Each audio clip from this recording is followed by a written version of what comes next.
Muhammad bin Tughlaq, one of the most interesting and controversial rulers of the Delhi Sultanate, he ruled from 1325 to 1351. Muhammad bin Tughlaq, also called Juna Khan, son of Ghiyasuddin Tughlaq, founder of the Tughlaq dynasty.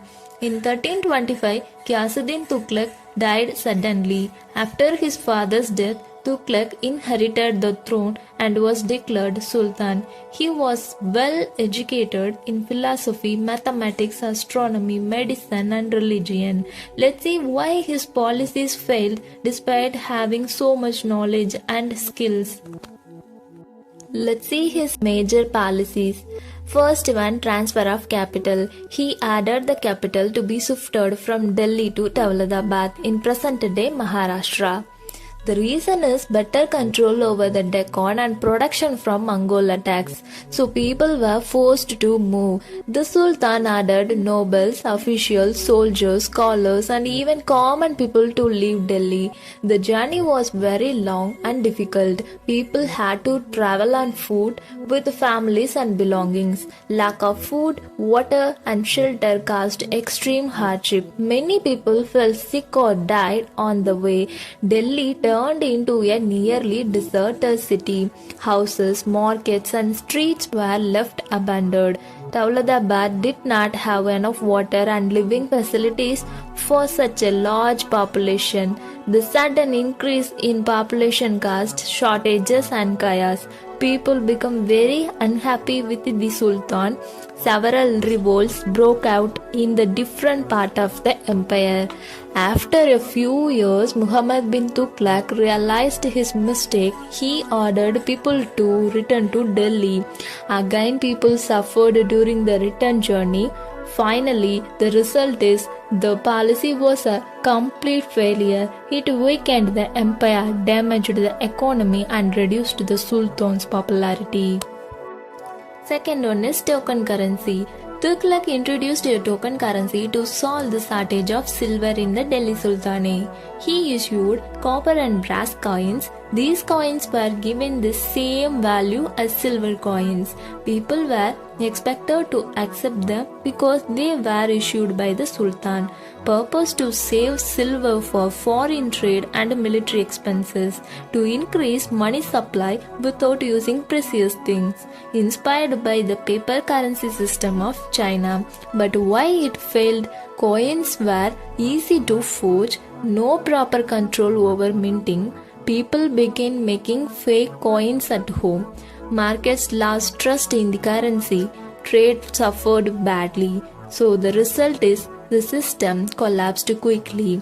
Muhammad bin Tughlaq had to withdraw the token currency. He ordered exchange of copper coins for silver coins. Huge loss to the treasury.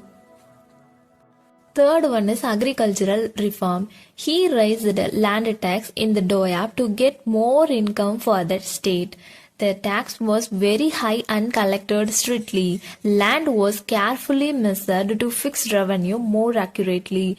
This was meant to be fair, but in practice it increased pressure on farmers. Farmers were given loans to buy seeds, cattle, and tools. The aim was to encourage cultivation and improve productivity. He set up a separate agricultural department. It was supposed to develop lands and improve farming techniques. The reforms were introduced during a severe famine. High taxes, crop failure, and strict collection led to widespread suffering. Many farmers abandoned their lands and revolts broke out. Poor planning and harsh enforcement caused the reforms to fail. Fourth one is military reforms. He maintained a huge standing army at Delhi. This was mainly to control rebellions and to prepare for expeditions outside India, especially towards Central Asia.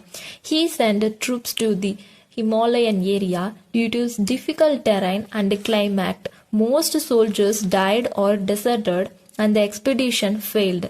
Soldiers were paid in cash instead of land grants. This increased the burden on the state treasury. He enforced strict military discipline and harsh punishments. unnecessary and unrealistic military campaigns that make heavy financial burden on the treasury. Opinions of historian and Muhammad bin Tughlaq, Ziauddin Barani, he described Tughlaq as intelligent and a land ruler but very harsh and impractical. Ibn Battuta said the Sultan was extremely generous but also extremely cruel. Lan Pule called him a ruler with brilliant ideas but no practical sense. Finally, he died in 1351. Long years of constant revolts, stress, and failed policies had weakened his health. He had no clear successor. His cousin Feroza Tughlaq became the next Sultan of Delhi.